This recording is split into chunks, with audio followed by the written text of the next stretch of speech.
Hello my dear students, welcome back to another session of environment.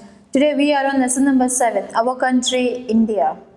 So India is a very beautiful country. It has many different landforms. We have Himalayas, we have Arabian Sea, we have Bay of Bengal, we have Indian Ocean in the south, isn't it? And also we have landforms like mountains, plains, plateaus and deserts. And India is it is covered by the three sides with the water bodies. And because of this reason also India is the most beautiful country.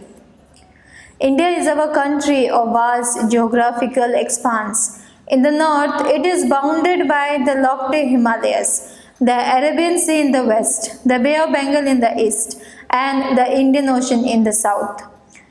Wash the shores of the Indian Peninsula. India has an area of about 3.28 million square kilometer. The north-south extent from Kashmir to Kanyakumari is about 3,200 kilometers, and the east-west extent from Arunachal Pradesh to Kutch is about 2,900 kilometers. The lofty mountains, the great Indian desert, the northern plains, the uneven plateau surface, and the coast and islands present a diversity of landforms. There is a great variety in the climate, vegetation, wildlife, as well as in the language and culture. In this diversity, we find unity that is reflected in traditions that bind us as one nation. India has a population of more than 120 crores since the year 2011. It is the second most populous country of the world after China. India is the seventh largest country and it is the second most populated country in the world. And India, it is located on the southern continent of Asia. Locational setting. India is located in the northern hemisphere. It is located on the northern hemisphere. But if we come to the continents, Asia is the largest continent, isn't it? And in the southern part of Asia, we have India. The Tropic of Cancer, 23°30 north, passes almost halfway through the country. From south to north, mainland of India extends between 8°4 north and 37°6 north latitudes. From west to east, India extends between 68°7 east and 97°25 east longitudes. If we divide the world into eastern and western hemisphere, which hemisphere would India belong to? We know the lines, we know about latitudes and longitudes. With the help of latitudes, we can easily find out the climatic condition, and the 0° line, that is the equator, it divides the earth into two sections, into two halves, northern hemisphere and southern hemisphere, and each latitude measures from 0° to 90°, or northern hemisphere from 0° to 90° till the north pole, and on the southern hemisphere from 0° to 90° on the south pole. So total we have 180 lines of latitude. Same likewise we have longitudes, which helps us in calculating the time. The line which passes from the north pole to the south pole divides the western, the east and the west hemisphere. Hemisphere means dividing into two halves. The line which passes from the north pole to the south pole is known as the line of prime meridian. So on the on the east side, the prime meridian lies in the 0 degree, then it will go till 180 degree. Then on the west side, on the western hemisphere, from 0 degree to 180 degrees. So total we have 360 lines of longitude. So whatever countries are in this lines of latitudes and longitudes, they have a measurement. Like the Tropic of Cancer, which lies in 23.5 degree north or 23 degree 30 minutes north. It lies in our India lies in the Tropic of Cancer. Then from south to north, mainland of India extends from 8 degree north and 37 degree north latitudes. From west to east, India extends between 68 degree 7 east and 97 degree 25 east longitudes. If we divide the world into eastern and western hemisphere, which hemisphere would India belong to? So you have to find out whether India belongs to the east hemisphere or to the west hemisphere. Due to great longitudinal extent of about 29 degree, there could be a wide differences in local time of places located at two extreme points of India. As such, the difference between these 2 points would be of about 2 hours.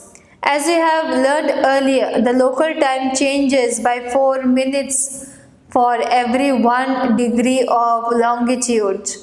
The line of meridian, this is a line of the meridian. So when you are moving towards the east, each line has 4 minutes. It will keep on increasing, adding 4 minutes each. And when you are moving to the west, on the lines of longitude, so every time it will keep on reducing 4 minutes on the lines of longitude.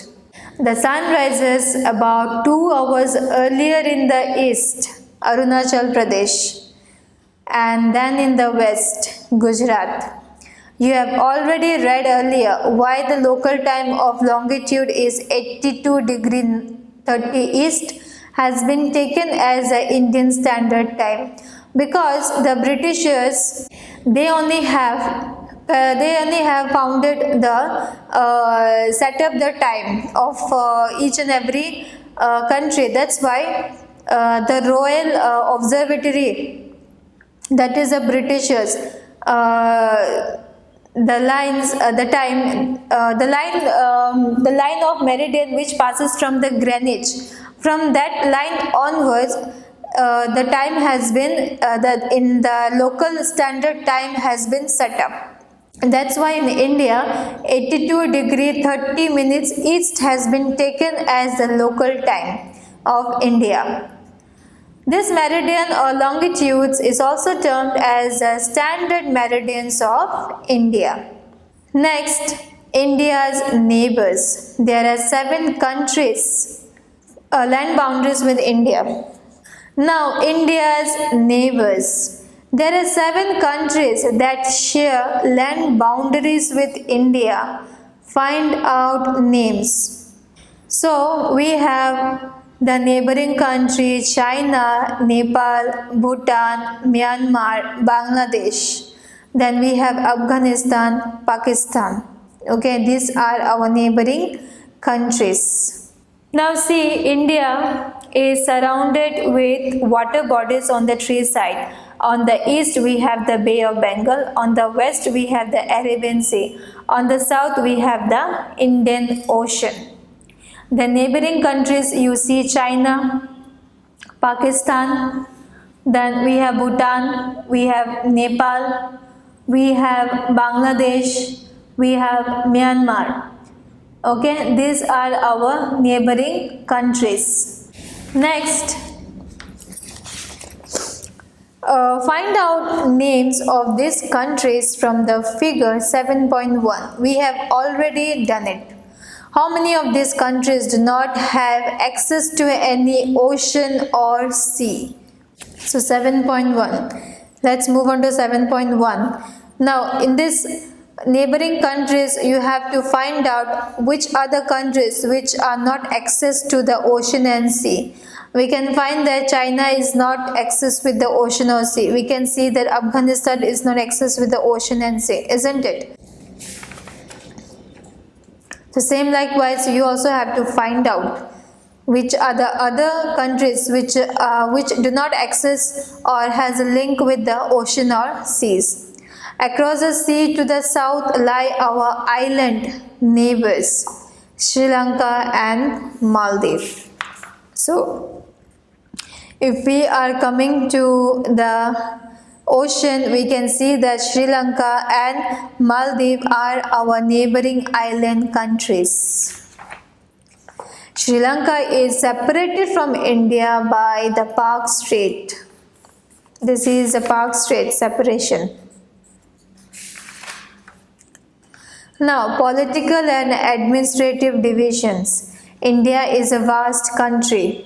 For administrative purpose, the country is divided into 29 states and 7 union territories. Now, at present, we have 28 states and 8 union territories. Okay, now we don't have 29 states, we have 28 states, and we don't have now 7 union territories, we have 8 union territories. Telangana became the 29th state of India on 2nd June 2014. It was previously a part of Andhra Pradesh. Delhi is the national capital. The states have been formed mainly on the basis of languages. Now in this map, there are signs and symbols given for each and every ranges, every places, like for mountain or hill ranges, this wave sign is given, the mountain and the hill ranges. Wherever the mountain ranges are there, wherever the hill ranges are there. Okay. Next, these are also the western and eastern ghats are also, there are also hill ranges. In the Vindhya also there are, in Satpura also there are hill ranges. Then Aravalli range. Okay. The mountain regions are colored with this brown color. See the mountain. These are the mountain ranges. Now plateau regions are with this little bit yellowish color. All these are plateau. Deccan Plateau, Central Plateau. Okay. Then plain regions are with greenish color. This is the coastal area. Okay. And these are the plain areas. Understood? Then we also have the Great Indian Desert here. These are the lines of these are the lines of latitudes and these are the lines of longitudes. Okay. Next, physical division. India is marked by a diversity of physical features such as mountains, plateaus, plains, coast and islands. Standing as sentinels in the north are the lofty snow-capped Himalayas. Himalaya means the abode of snow. The Himalayan mountains are divided into 3 main parallel ranges. The northernmost is the Great Himalaya or Himadri. The Great Himalaya or the Himadri. The world's highest peak are located in this range. Middle Himalayas or Himachal lies to the south of Himadri. Many popular hill stations are situated here. Find out the name of 5 hill stations. The Shivalik is the southernmost range. So find out the name of 5 hill stations. The Northern Indian Plains. This is the Northern Indian Plains. Lies to the south of the Himalayas. They are generally level and flat. These are formed by the alluvial deposits laid down by the rivers, the Indus, the Ganga, the Brahmaputra and their tributaries. The Ganga, the Yamuna, the Indus is here. Okay, so all these are main rivers and this gets joined with many other small rivers like Narmada, like Tapi, Godavari, Krishna. All these are small rivers, tributaries which gets connected with the main river Ganga, Yamuna. and Brahmaputra, and then this river, they get drained in the Bay of Bengal. This river plains provide fertile land for cultivation. Because of these rivers only, the plain area, the land is very fertile for cultivation. That is the reason for high concentration of population in this plain. In the northern plain, we can see the most densely populated, because since the plain, the land is very fertile for cultivation, so many of the farming are done in this land itself. So these lands are very highly populated. In the western part of India lies the Great Indian Desert. Here, the Great Indian Desert. It is dry, hot and sandy stretch of land. It has very little vegetation. Now, the Great Indian Desert, it is in the parts of Rajasthan and Gujarat. In Rajasthan, the desert is known as the Thar Desert. Now, in this desert region, the weather is very dry, hot and very little rainfall they receive. That's why it is not good for cultivation. And here also population is very less. To the south of the northern plains lie the Peninsular Plateau. Here the Peninsular Plateau. It is a triangular in shape, okay? Triangular in shape. The relief is highly uneven. This is a region with numerous hill ranges and valleys. So in the Deccan Plateau, we can see the hill ranges. We can see the Vindhya Hills, the Satpura Hill. Then we can also see the Aravalli Hill. Okay, the plateau is uneven. Uneven means it is spread in many parts of India. It is not only in one part of India. It is spread very differently in different parts of India. Aravalli Hill, one of the oldest ranges of the world, border it on the northwest side. The Vindhyas and the Satpuras are the important ranges. The river Narmada and Tapi flow through these ranges. So, from the Vindhya Hill and the Satpura Hill, the rivers which flows are Narmada and Tapi. These are west-flowing rivers that drain into the Arabian Sea. The Narmada and Tapi, they get drained in the Arabian Sea. The Western Ghats or Shadris border the plateau in the west, and the Eastern Ghats provide the eastern boundary. The Western Ghats. Here also we can see the mountain hills. Okay, the Western and the Eastern Ghats. While the Western Ghats are almost continuous, the Eastern Ghats are broken and uneven. See the Western Ghats, we can see that they have a continuous hill. But when it comes to the Eastern Ghats, they have a broken hills. Only in some parts of India we can see the hills. The plateau is rich in minerals like coal and iron ore. So the plateau, the Deccan Plateau, it is rich for iron and minerals. Many of the mining are done in this regions only, in the Peninsular Plateau region. To the west of the Western Ghats and the east of the Eastern Ghats lies the coastal plain. So, on the Western Ghats we have the coastal regions. On the Eastern Ghats we have the coastal regions. The western coastal plains are very narrow. See, it is so narrow, isn't it? The area is very small. The eastern coastal plains are much broader. There are a number of east-flowing rivers. The river Mahanadi, Godavari, Krishna and Kaveri drain into the Bay of Bengal. These rivers have formed fertile deltas at their mouth. The Sundarban Delta is formed where the Ganga and Brahmaputra flow into the Bay of Bengal. Now, if you see the area of the coastal area on the eastern side, we can see that the area is very big. And many of the rivers, Ganga, Brahmaputra, Then Mahanadi, Godavari, Krishna, all these rivers, they get connected in the eastern sides and they get drained into the Bay of Bengal. But in the Arabian Sea, we can see only Narmada and Tapi, the river, they get drained into the Arabian Sea. Two groups of islands also form part of India, which are the two islands we have, that are Lakshadweep Island and Andaman and Nicobar Island. Lakshadweep Island in the Arabian Sea and Andaman and Nicobar Island in the Bay of Bengal.